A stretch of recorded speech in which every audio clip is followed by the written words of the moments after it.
Hi, my name is Sean Plott, or as I'm more commonly known on the internet, I'm Day 9, and I took a break from my usual casting of Wings of Liberty to come down here to Blizzard Entertainment and have the chance to cast some Heart of the Swarm Battle Report matches with Rob Simpson. Hope you enjoy.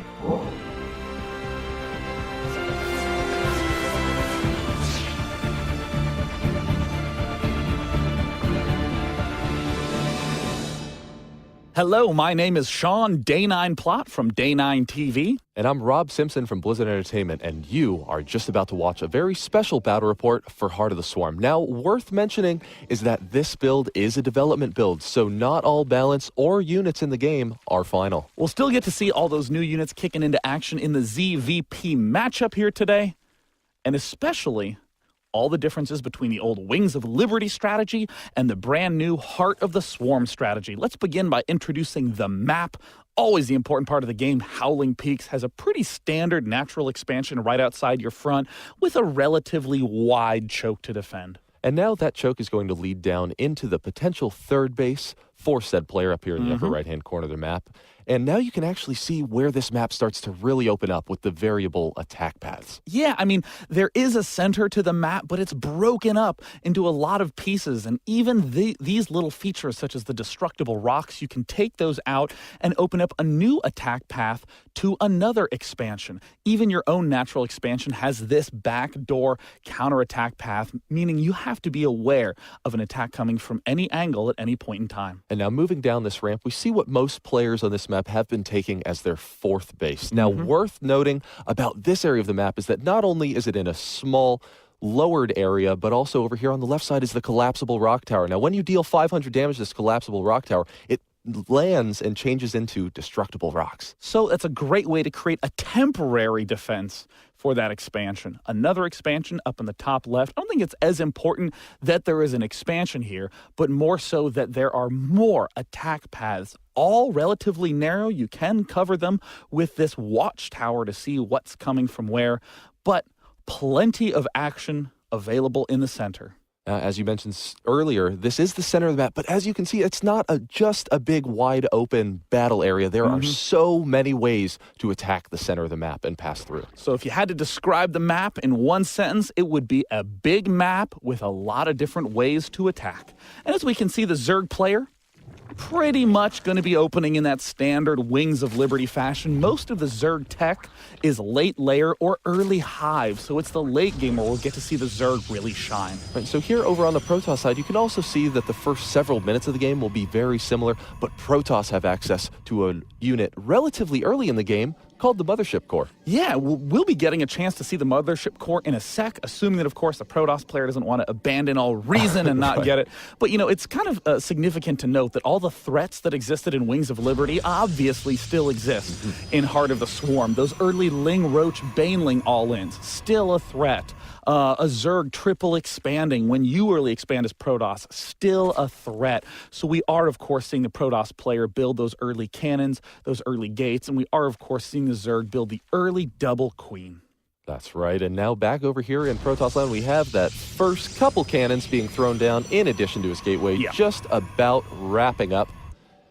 And now up in the main, we can see that the Zerg player has a little bit more information on his opponent, but not too much given how early in the game it is. Yeah, Protoss floating right on in, or excuse me, the Overlord from Zerg floating right on in, seeing everything Protoss has. And I like the fact that we're seeing Protoss build those two cannons because it's pretty difficult to cover all the wide open space at the natural expansion alone. Oh, and now take a look at that new Queen graphic. Yeah, and of course, when you hover over the hatchery, you can also see how many workers are attached to it, so you don't have to manually count 5 of 24, as of course the optimum worker amount is 16 on minerals, 3 on each gas. And oh, and what's this? Looks like, it's the Mothership Core. And this, a brand new, I guess, structure/unit. It's attached to the Nexus, and it has a variety of abilities. Teleport allows it to move to another Nexus. Energize for 25 energy. You can remax the energy on another unit. And now it also has Purify. It powers up the Mothership Core and lets it gain a powerful attack, effectively turning it into something like a cannon. Now it also has the Mass Recall ability, which recalls all units owned by the player back back to that Nexus. And of course, the upgrade to Mothership. If you love the Mothership from Wings of Liberty, it's still here. Rather than being built out of the Nexus, the Mothership core turns into the Mothership itself. But that Mothership core is so pivotal since you can use it to re-energize sentries in the early game, helping you hold off those early all-ins. Now, there have been some fancy new animations added in Heart of the Swarm. You can see how the creep spreads through the snake-like thing, the veiny new creep tumor animation, just to make things a little bit more snazzy. Third base now going down for the for the Zerg. And again, I want to emphasize that for the Zerg player, you're going to be doing a pretty Wings of Liberty-esque, somewhat early layer, focusing on the Roachling. We still see that this Mothership core also provides another layer of defense. And the Overlord's going to try to get in, see as much as it can, but it gets picked off. Well, now it knows the Mothership core is there, so who won who? So now we actually have this Stargate up here, started for the Protoss player, and he's also just about to finish up his +1 attacks. And the Protoss player staying active on the map, getting as much information, now finding that third base. Yeah, I would say that, we almost describe the Terran as being pretty much all factory focused in Heart of the Swarm. In Heart of the Swarm for Protoss, it's a lot more air focused. The new units are built out of the Stargate for that Protoss player, so I'm very excited to see what's going to be popping out of Protoss soon enough. But at this point in time, Zerg now maxing out on all those gas geysers and starting to tech up. Oh, and now if we take a look, that's an Oracle. Now, the Oracle is a brand spanking new flying caster for the Protoss Armory. Also, another new one is the Tempest.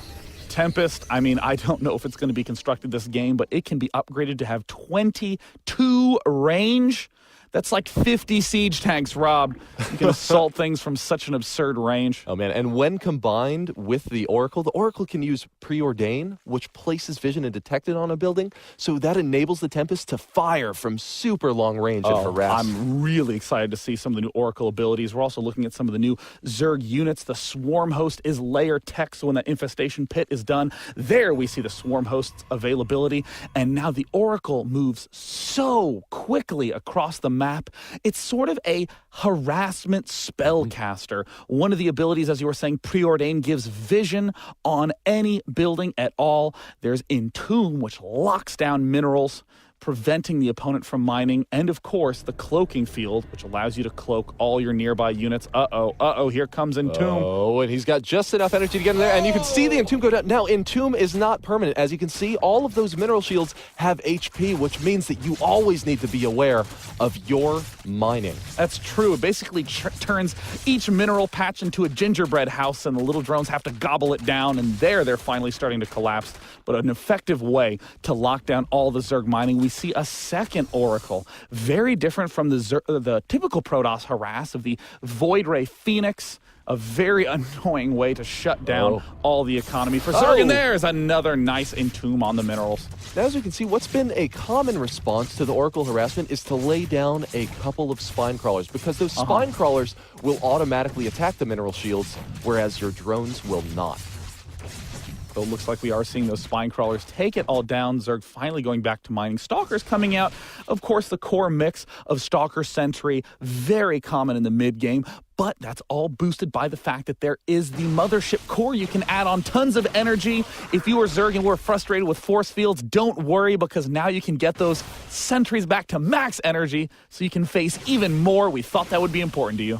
That's right. We know just how much you love to face force fields. And so now we have the Protoss player getting up in here, playing a little bit of harass, taking down one of those spine crawlers, going in for a second one. We can see that the Zerg player really doesn't have a whole lot of answers to this. There's that lone queen out there, beautifully trying to fire away. But the Swarm Hosts have arrived, and those Locusts are closing in on the Protoss force. And there the Locusts, now an extremely powerful siege unit, the Swarm Hosts are. We see some of those force fields thrown down, but those Locusts, extremely thin units, very much so like Zerglings in their size, can slip through any misplaced force fields with ease. And even though that expansion fell down, and pulls the recall out the units with the recall. That is the Mothership core in action. Now, the one thing to note about that mass recall, it might seem super powerful to rush into an expansion and then to retreat, but mass recall is 150 energy. It saps almost all the energy out of that Mothership core for another 3 minutes. So that's right. And not very only that, careful to use. but you can only have one mothership core. Exactly like the mothership in that regard. We do see the 2 oracles on the minimap spread out. Looks like Zerg is planting a line of spine crawlers and swarm hosts, and has the Hydralisk there to deal extra damage. I mean, a lot of people talk about the Roach as being the unit that absorbs the damage, and the Hydralisk being the one that deal it. Well, Locusts and Hydras, a great way to push these back, and the Locusts are free. They're generated from the swarm hosts, so now we see space being controlled very well by Zerg, and Protoss is a little bit on the retreat. That's right. So if you're able to land your Locust in the center of the map and control space, now we also saw that the Protoss player, because those Locusts were closing on him, he actually had to use some of his energy to defend from those free units. But now the Protoss player moving around the center of the map, just as we said, there's so many places to attack, but it's looking like the Zerg is ready with Hydras. Oh, this is a really risky engagement because we see those Hydras are on creep, which means that they are going to be moving very fast. And we see a huge swath of those swarm host locusts popping out. The swarm host locusts take 25 seconds for another round to pop out. So it looks like for a brief period of time, the Protoss player will be able to retreat there. Those locusts now evaporating, but another round is coming soon, no doubt. Oh, man, and the Stalkers and Sentries are forced to completely abandon as the Protoss player now gets out there and establishes his 4th base. Now, amidst all the madness, we have seen that the Protoss player is pretty much up to 3 bases right about now, but now the Zerg is on the assault. Oh, it looks like the Swarm Host Hydralisk composition. He's going to have to wait for those Locusts to pop up so then he can attack in a wave. He's going to move forward with the Hydras, start to deal that damage, and he's going to retreat the instant that those Locusts pop out. We see the Locusts slowly evaporating, but this 4th base expansion attempt is likely to fall, and the Hydras, whoa, look how fast the Hydras are. That is the brand new Hive Tech speed upgrade for those Hydralisks. That's right. Those speedy Hydras enable them to engage from much better angles, much quicker. They can also get in and attack and pull out of the battle much faster as well. And now we see just how effective those Locusts truly are, moving in those free units and having them absorb all of the attacks while the Hydras take down the Nexus. Oh, and they get the Nexus, and the next round of Locusts pop out in slow mass numbers. The Locusts continue to invade. And where'd that come from? That cannon is the Mothership Purifier ability. That's the Tempest. Excuse me, I just saw a long-range shot coming from nowhere. Look how speedy those Hydras are, closing in on that Tempest very quickly. They're off creep, but look at them close that gap. Ooh, Tempest trying to get away. Oh, the most expensive air unit for Protoss is going to fall. We see one Tempest is there.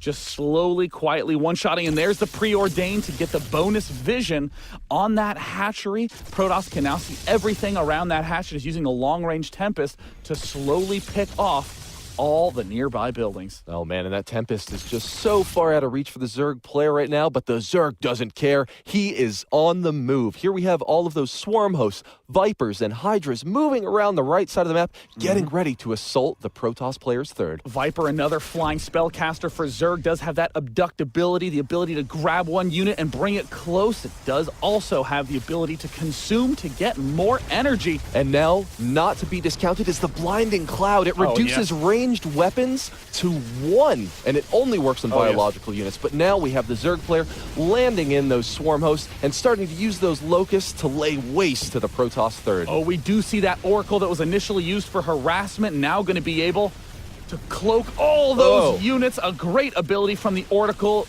Looks like Zerg does not have any detection. And tries to go for the abduct, accidentally whiffs the Oracle. We'll have to go for a second round in there and manages to pick it off. We do see that Mothership core has teleported to that bottom Nexus, made turn into the Purifier beam, and there it is, becoming a massive cannon. And now the Vipers are over there biding their time, just waiting for the right opportunity to once again get in there and abduct a few of those Protoss units. And now we see yet another warping round coming out from the Protoss player, although those Zealots are just falling at the hands of the Locusts. God, the Locusts are just so powerful, Rob, especially backed by the Hydralisk with their fast ability to micro. We see the Tempest does have the range upgrade. It is firing from so far away.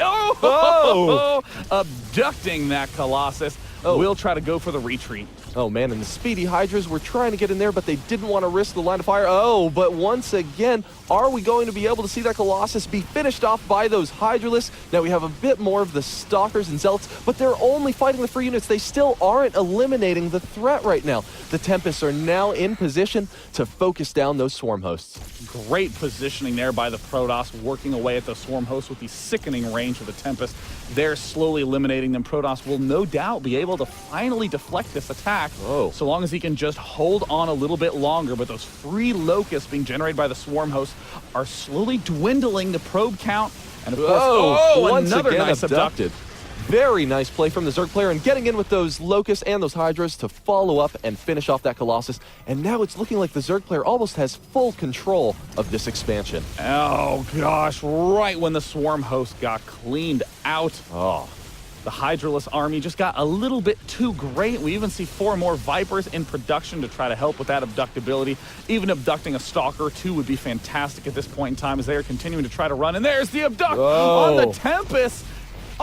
Getting eaten alive by those Hydralisks. They were trying to hide with their range for so long, but could not quite stay defended that much longer. And now the Protoss player is starting to push back the Zerg threat, but his base out here, his expansion is just in shambles. I'm not going to lie, Colossus were good against Hydras and Wings of Liberty. They are still good against Hydras.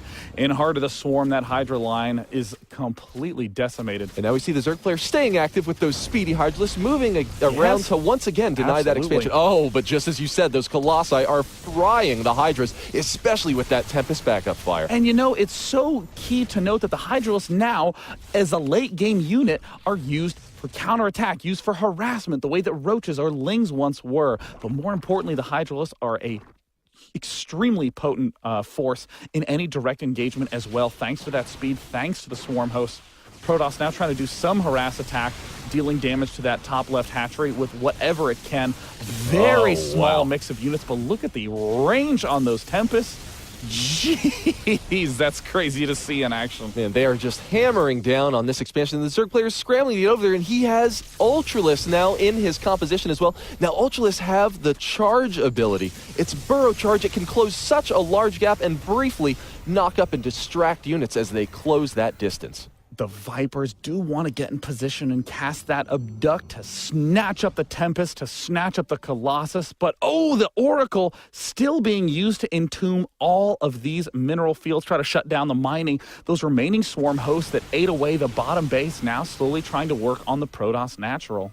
Oh man, and the Zerg player we can see is just trying to establish map control to the best of his ability right now. Both these players really just vying for the economic game. Now, as we can see, those Swarm Hosts just really getting the bang for the buck for the Zerg player and just preventing that Protoss from doing what he wants. Oh man, and those Locusts are just hammering down once again as the Tempests finish them off. Gosh, the range on those Tempests is just absurd. In the meantime, the Zerg is now starting to get into another big engagement. Where are the Vipers? Where are the Vipers? There's the big burrow charge from the Ultras, allowing them to get right up in the face of those Colossi. The big damage dealers used to hiding in the back, but they can no longer, getting pulled right into the thick of things. All the Colossus get pulled back. Ultralisk, abduct, corruptor, everything eats those Colossus alive. The Tempest trying to do their best. But once again, just getting pulled into the army, and we can see those Corruptors just finish them off as the Vipers bring them into the clutches of the Zerg force. And there we see the Purifier on the mothership core, allowing it to blast down those Ultralisks swiftly. But Protoss base count is looking mighty thin at this point, Rob. It most certainly is. We can actually see the Protoss player is just fighting to hang on to the game. And once again, that slithering creep tumor animation moving out there. And wow, this whole time, the Protoss player has stayed so active with those Oracles, making sure to do whatever he can to stay in the economic game. Yeah, I mean, it's so hard when you're low on the bases and Zerg's high on the aggression to have an answer. The Oracle is that answer, but it's still only temporary. And especially when your opponent has just drastically more bases than you as well, it's going to be very hard for you to stay in just on the heels of the Oracle. And at this point in time, the Zerg, with that really high gas count, could transition into some more infestors. Of course, the Broodlord's always an option, but that Hydra Abduct combo is much more well-suited for the mobile Zerg. And we're also seeing the Protoss, who's running a little bit low on cash himself, is starting to go for some gas-heavy units, trying to establish some kind of control in the center. And it looks like there is an engagement in the center as all the Hydralists rush up. Hydra's same speed on creep and off. Oh, wow. And now, once again, we have the Hydras again going to finish off that Nexus as we see a couple of Abducts pulling back the Colossi into the Zerg force, and the Corruptors are able to get in there and finish it off. And once again, another pull, just getting those Colossi a little bit out of position for the Corruptors to clean up. But the Protoss is pushing the Zerg back. Oh, was only able to do it for a little bit longer, but now the expansion falls. And Protoss is scrambling to try to get to the southern base to reestablish control of that. Might want to take out the collapsible rock tower. Zealots do engage against those building spine crawlers, but the double headbutt combo proves too strong for the Zealot. Does look like the Hydras take down the assimilator. The expansion is cleaned out. And gosh, I mean, Hydra Viper with the Swarm host, it's just so good at slowly breaking those lines. But as you were saying, Rob, the Oracle is just nonstop harassment. Yeah, staying active with that unit can just be so valuable. I mean, every time that you're able to land the shields onto those minerals, that's guaranteed harassment. It doesn't matter whether or not they're fast on the reaction. It's still some small amount of mining time that they won't be able to access. And now the Hydra is starting to dart forward. It looks like there we do see the Mothership core is in Purifier mode, starting to deal massive damage to those Hydras, easily able to two-shot, but no, the Mothership core goes down. No Mothership energized, teleport, recall, none of it. Now the Protoss is desperately going for some sort of counterattack against the Zerg, who's looking surprisingly low on minerals. Oh man, and we actually, so as we see the Zerg player try to establish some sort of defensive line across the center of the map, it seems as though the Protoss player has gotten there just a few seconds too soon for the Zerg player to defend, and those spine crawlers are falling left and right before they're able to burrow. The Immortals dealing massive damage to all the armored buildings, but Hydralists are a light unit type. And that is largely the mix that we are seeing out of Zerg. And we see another nice Abduct, allowing him to pick off those High Templar. No Storm for you soon. And there's another Abduct on the Archon, able to escape safely, though. Oh, pulling the Archon back into the clutches of death. Yes. The good old yoink move continues to pick off those Archons one at a time, and now we see the probes even trying to surround the Hydras, but my God, are they fast. But the Protoss force a little bit too much, and due to the nonstop harassment from the Protoss player with that Entomb, it's looking more and more like the Zerg player might actually fall in this game. Oh man, and in comes yet another assault from all of these Zealots, moving up into the upper left expansion, finishing off what is left of these two spine crawlers, and now those drones are free for the picking. I actually don't believe it. Did Protoss actually pull this off? I mean, the number of abducts that were going on, snatching up all those valuable Colossi. But I mean, the Viper, so expensive at 200 gas, even if you invest in 3 Vipers. That's 4 Infestors you couldn't build. That's a full set of upgrades. That's almost 12 Hydralists that you are suddenly not able to build. Right, and we also saw that the Zerg army really ended up being largely comprised of those caster units, but not units that could deal damage to everything. We saw just that large group of Vipers and Corruptors be destroyed by all those Stalkers and Archons down at the bottom. And now that assault has continued. Oh, the income is so low for the Zerg player right now. That Oracle is really paying off. Incredible job on the Oracle. I wish there was a little counter of how much money he's hurt the Zerg player. And now we see the Hydralists on the creep, chasing down those relatively slow Protoss units. Nice little rearrangement micro there. The Hydralists, without the support of the Swarm hosts, are a lot weaker, though. They're falling very rapidly, and it looks like Protoss making a big push up the center lane. Oh, wow, and the Zerg player just doesn't have enough left to defend from this. We can see there's only 4 Hydralists back there, and now the Stalkers additionally are adding in, destroying this next. Oh, Zerg just had such an edge there in the mid-game with the Swarm host, the Vipers, the Hydras, so expensive, the good game, and Protoss is able to take an extremely, extremely close win. So we hope you got the chance to enjoy this new showcase of strategy and units in Heart of the Swarm. I'm Day 9. And I'm Rob Simpson. Thanks for watching.